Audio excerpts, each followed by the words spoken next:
ആയതുകൊണ്ട് നേരെ കോയമ്പത്തൂർ വിട്ടു. ആണ് അത്രയൊക്കെ എഫേർട്ട് എടുത്തിട്ടാണ് കോയമ്പത്തൂർ പോയി ഷൂട്ട് ചെയ്ത കുഴപ്പമില്ല. അവിടെ ഒന്നാമത്തെ കാര്യം നമ്മള് ഷൂട്ട് ചെയ്യുന്ന ആർക്കും അറിയാൻ പറ്റില്ല. ഞാൻ ഈ കോസ്റ്റ്യൂമിൽ അങ്ങനെ നടക്കുമല്ലേ, എല്ലാരും എന്നെ ഇങ്ങനെ നോക്കുന്നു, മാറ്റർ എന്നൊക്കെ വിളിക്കുന്നത് എന്നെ. ഞാൻ റോഡിൽ എന്നെ ശരിക്കും വിളിച്ചു, ഞാൻ റോഡിൽ കൂടെ ഒക്കെ പോയപ്പോ. ഞാനാ ഇന്ന് അവരെ കാണത്തില്ലല്ലോ, അപ്പൊ എനിക്കറിയാം ഇതൊക്കെ അടിച്ചിട്ടോ ആരും വരാത്ത വാങ്ങി കിട്ടോ ശരിക്കും. എന്നിട്ട് അവിടുത്തെ രാത്രിയൊക്കെ നടന്നു പോകുന്ന കുറെ സീനൊക്കെ ഉണ്ടായി. അതെ.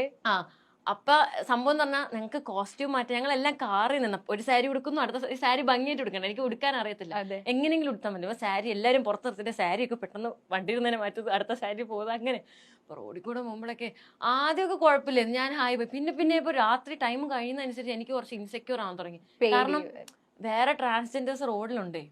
അപ്പൊ അതില് വണ്ണോണ്ടെങ്കിൽ ആരെങ്കിലും ഇതായിരുന്നു. പക്ഷെ വീഡിയോ എഡിറ്റ് ചെയ്യുന്ന പോസ്റ്റ് ചെയ്യുന്ന വരെ ഞാൻ ഭയങ്കര ടെൻസ്ഡ് ആയിരുന്നു. കാരണം ഇതെങ്ങനെ ആളുകൾ എടുക്കുന്ന അറിയില്ലാത്തതിന്റെ ഒരു അത് പോസ്റ്റ് ചെയ്ത് കഴിഞ്ഞപ്പോ വിൻസി വരെ ലൈക്ക് ചെയ്തിട്ട് എന്നെ ഫോളോ ചെയ്തു. വിൻസി ഇൻസ്റ്റാഗ്രാമിൽ എന്നെ ആ റീലിൽ നിന്ന് ഫോളോ ചെയ്തു. ഞാൻ ലൈക്ക് വിൻസി ഒക്കെ എന്നെ ഫോളോ ചെയ്തെന്ന് പറയുമ്പോ ഞാൻ ഭയങ്കരമായിട്ട് സന്തോഷായി. പിന്നെ അമ്മ ആദ്യം ഞാൻ അയച്ചു കൊടുക്കുന്ന അമ്മ അനിയത്തിക്കാണ്, പിന്നെ സന്ദീപ്, അങ്ങനെ കുറച്ചുപേരുണ്ട് ഞാൻ അയച്ചു കൊടുക്കുന്നത്. അപ്പൊ അനിയത്തിക്കും അമ്മയ്ക്ക് അയച്ചു കൊടുത്തപ്പോ അമ്മയ്ക്ക് ഈ കഥ പറഞ്ഞു കൊടുത്തിട്ടേ ഉള്ളൂ, അമ്മ വായിച്ചിട്ടില്ല. അമ്മ വിളിച്ചിട്ട് കരയെന്ന്. ഞാൻ പറഞ്ഞു കരയല്ലേ അമ്മ. അല്ല അത് കണ്ട ഇമോഷണലി കണക്ട് ആവും. എനിക്ക് ഉപ്പുമുളകിലെ ഏറ്റവും ഇഷ്ടപ്പെട്ട കോംബോ ലച്ചുവിന്റെയും കേശുവിന്റെയും കോംബോ. ഒന്നാമത് നമ്മൾ ഈ സിസ്റ്റർ ബ്രദർ കോംബോ ഓൾറെഡി ഭയങ്കര രസമാണ് കാണാൻ, പക്ഷെ ഇവരുടെയും ഭയങ്കര രസമാണ് ഇങ്ങനെ കണ്ടുകൊണ്ടിരിക്കും. കേശു ടു നൈസ് ആണ് ആക്ച്വലി, നല്ലൊരു പേഴ്സണാലിറ്റി ആണ്. എന്ന് പറഞ്ഞാൽ ഇപ്പൊ എനിക്ക് അനിയനാണ് അവൻ. അപ്പൊ ശിവ കുറച്ച് ഇടയ്ക്കിടയ്ക്ക് വന്നു പോകുള്ളൂ, എന്നാലും അവളോടും എനിക്കൊരു ഭയങ്കര അറ്റാച്ച്മെന്റ് ഉണ്ട്. ലച്ചുനോട് വേറൊരു കൈൻഡ് ഓഫ് അറ്റാച്ച്മെന്റ് ആണ്. നല്ലൊരു ഫ്രണ്ടാണ്, ഭയങ്കര കംഫർട്ട് സോൺ ആണ്. ഇന്ന് ഞാൻ കുറെ നേരം പോയി ഹഗ് ചെയ്തിരുന്നു. കുറെ നാളായിരുന്നല്ലേ കണ്ടിട്ട്. ആക്ച്വലി അത് ഇപ്പൊ എന്തെങ്കിലും പേഴ്സണൽ സ്പേസ് ഉണ്ട്. വർക്കിംഗ് ഒരു പ്രൊഫഷണൽ സ്പേസ് അല്ലാണ്ട് ഒരു പേഴ്സണൽ സ്പേസ് നമ്മുടെ ഇടയിലുണ്ട്. അപ്പൊ അത് ഭയങ്കര അടിപൊളിയാണ്. ഇപ്പൊ കേശുവിന്റെ കാര്യം പറഞ്ഞാൽ എത്രയോ പേര് ഒരിടക്ക് പറഞ്ഞു തന്ത വൈബാണ്. പക്ഷെ ഇപ്പൊ എല്ലാരും പറയുന്നത് അങ്ങനെ വേണം, കുട്ടികൾ അങ്ങനെ വേണം എന്നുള്ളത് തന്നെയാ പറയുന്നത്. എനിക്കും പേഴ്സണലി കേശു നമ്മൾ പണ്ടോട്ടേ കണ്ടിട്ടുള്ളതുകൊണ്ടായിരിക്കും, ഇങ്ങനെ കണ്ടുവരുന്നോണ്ടായിരിക്കും പുള്ളിയില് ഇതുപോലെ ഈ അടുത്ത വീട്ടിലെ കുട്ടി ഒരു ഇമേജ് ആണ് ആള് നമുക്ക് തന്നിട്ടുള്ളത്. പക്ഷെ ഇപ്പൊ എല്ലാരും പറയുന്നത് കേശു കറക്റ്റ് വേയിലാണ് പോകുന്നതെന്ന് തന്നെയാ പറയുന്നത്. അതിപ്പം ശരിക്കും പറഞ്ഞാൽ പേഴ്സണാലിറ്റി ഡിഫറെന്റ് ആണല്ലോ എല്ലാവരുടെയും. ഇപ്പം നമ്മളെല്ലാവരും ആഗ്രഹിക്കുന്ന പോലെ നമ്മളാവണം എന്ന് ഒരിക്കലും ഇല്ല. ഇപ്പം ചില കുഞ്ഞു കുട്ടികള് എന്താ അവർ ഇത്രയും വലിയ ആൾക്കാരെ പോലെ സംസാരിക്കുന്നത്, അത് നമ്മൾ ആഗ്രഹിക്കുന്നതാണ്. അവരങ്ങനെ സംസാരിക്കണം നമ്മൾ ആഗ്രഹിക്കുന്നതാണ്. അല്ലാതെ അത് അവരുടെ ക്യാരക്ടറാണ്, അവരെങ്ങനെ ഇരിക്കണം എന്നുള്ളത്. അപ്പൊ ഇത് 10 പേർക്ക് അത് ഇഷ്ടമായിരിക്കാം, 10 പേർക്ക് അത് ഇഷ്ടമല്ലായിരിക്കാം. അപ്പൊ കേശു എന്ന് പറയുന്ന ഒരു വ്യക്തിനെ അവന്റെ ഡ്രസ്സിങ് സ്റ്റൈൽ, അവനെ കാണുന്ന രീതി, അതൊക്കെ കുറെ പേർക്ക് ഇഷ്ടമായിരിക്കാം. അവൻ അങ്ങനെ ഫോളോ ചെയ്യണമെന്ന് കുറെ പേര് ആഗ്രഹിക്കുന്നുണ്ടാവും. അവനെ തന്ത വൈബാണെന്ന് വിളിക്കുന്ന ഒരുപാട് പേരുണ്ടാവും. ഇപ്പൊ എന്നെ ഹേറ്റ് ചെയ്യുന്ന ഒരുപാട് പേരുണ്ടെന്ന് എനിക്കറിയാം. ഉറപ്പായിട്ടുണ്ടാവും. നമ്മൾ ഇഷ്ടപ്പെടുന്നവരും കുറച്ച് പേര്, നമ്മളുണ്ടെന്ന് പോലും മൈൻഡ് ചെയ്യാതെ പോകുന്നവരും ഒത്തിരി പേരുണ്ട്. അപ്പൊ നമ്മൾ ആർക്കെങ്കിലും വേണ്ടി മാറാൻ നിന്ന് കഴിഞ്ഞാല് നമ്മൾ ഫ്ലോപ്പാ. അതിന്റെ ആവശ്യമില്ല. അപ്പൊ അത് തന്നെയാണ് ഇപ്പം എനിക്കാണെങ്കിലും ആള് ഇത്രയും ചെറിയ പ്രായത്തില് എത്രയോ കാര്യങ്ങൾ ചെയ്തു ലൈഫിൽ. അപ്പൊ അതൊക്കെ ഒരു ഇൻസ്പിറേഷൻ. അത് അവന് കിട്ടിയൊരു ഓപ്പർച്യൂണിറ്റി അവൻ നന്നായിട്ട് യൂസ് ചെയ്തു.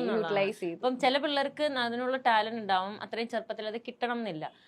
പക്ഷെ അവൻ നല്ലൊരു, അതായത് ഉപ്പുമുളകിൽ ഒരു 10 വർഷം വർക്ക് ചെയ്തു. പക്ഷെ അതിന്റെ ഒരു ഹെഡ് വെയിറ്റും ഇത് വെച്ചുകൊണ്ട് നടന്നിരുന്നെങ്കിൽ അവൻ ചിലപ്പോൾ ഇന്ന് നിൽക്കുന്ന ഒരു സ്ഥലത്ത് നിൽക്കില്ലായിരുന്നു. അവൻ ഇത്രയും ഇപ്പൊ ഞങ്ങൾക്കൊക്കെ അവൻ സീനിയർ ആണ്. അപ്പൊ ഒരിക്കലും അവൻ അത് കാണിക്കുന്നില്ല. ഇപ്പോഴും അമ്മായി അല്ലെങ്കിൽ ചേച്ചിന്ന് വിളിച്ച് അവൻ കൂടെ വരുന്നുണ്ട്. അവൻ ഒരു ക്യാരക്ടർ ഉണ്ട് അവന്.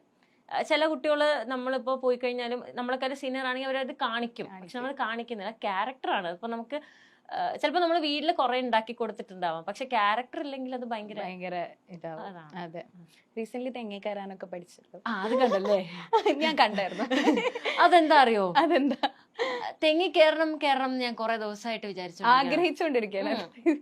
അപ്പോ കാലിന്റെ അടി ഫുള്ള് പൊട്ടിയിരിക്കും കേട്ടോ.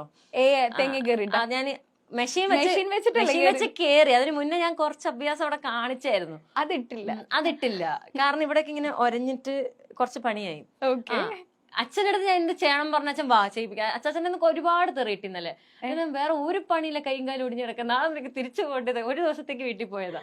അപ്പൊ ഞാൻ അച്ഛൻ പറഞ്ഞു, അച്ഛൻ ഭയങ്കര ഇഷ്ടമാണ്, അച്ഛൻ തെങ്ങി കയറും, ചുമ്മാ ഇങ്ങനെ കയറിക്കൊണ്ടിരിക്കും. അച്ഛൻ പറഞ്ഞു നമ്മൾ ജിമ്മിലൊക്കെ പോകുന്നതിനൊക്കെ ഏറ്റവും വലിയ വർക്കൗട്ട് ഇതാണ്.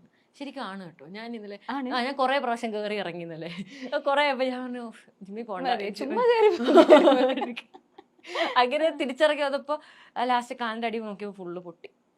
നല്ല ആണല്ലേ, നമ്മൾ ആദ്യമായിട്ട് പക്ഷെ എനിക്ക് ഇഷ്ടപ്പെട്ടു. ഞാൻ ഇനി വീട്ടിൽ ഇടക്കിടക്ക് തെങ്ങി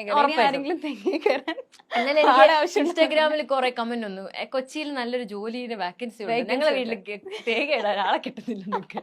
അല്ലാതെ വേറെ ജോലി ഇല്ലെങ്കിൽ ഇങ്ങനെയെങ്കിലും ജീവിക്കാനോ, എന്താ അതും ഒരു പ്രൊഫഷൻ അല്ലേ. തീർച്ചയായിട്ടും. അപ്പൊ തെങ്ങി കയറാനും പഠിച്ചു നമ്മള്.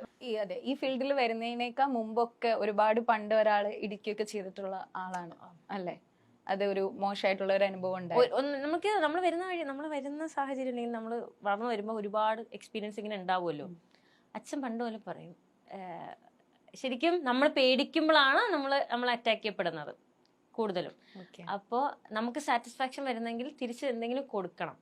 അപ്പൊ കൊടുത്തു കഴിഞ്ഞാൽ ഓക്കെ നമ്മൾ അത്രയെങ്കിലും ചെയ്തല്ലോ എന്നൊരു സാറ്റിസ്ഫാക്ഷൻ ഉണ്ടാവും നമുക്ക് ഉള്ളിൽ വരും. ചിലപ്പോൾ അവർക്ക് വേദന എടുത്തെന്ന് വരണം എന്നില്ല, ബട്ട് നമുക്കൊരു സാറ്റിസ്ഫാക്ഷൻ കിട്ടില്ലേ, നമ്മൾ എന്തെങ്കിലുമൊക്കെ ചെയ്തു എന്ന്. കാരണം എനിക്ക് ആ റിഗ്രറ്റ്, എന്നെ +1 എന്നോട് വളരെ മോശമായിട്ട് ബിഹേവ് ചെയ്ത കുട്ടിയോട് 2 ദിവസം ഉണ്ടായിരുന്നു ആ ബിഹേവിയർ. ആദ്യത്തെ ദിവസം എനിക്ക് ഒന്നും ചെയ്യാൻ, ഞാൻ നമ്പായി പോയി, എനിക്കൊന്നും ചെയ്യാൻ പറ്റില്ല. അപ്പോഴത്തേക്ക് എന്നെ മൈൻഡിൽ കയറിയതാണ് എനിക്ക് ഇന്ന് തിരിച്ചു കൊടുക്കണം എന്നുള്ളത്.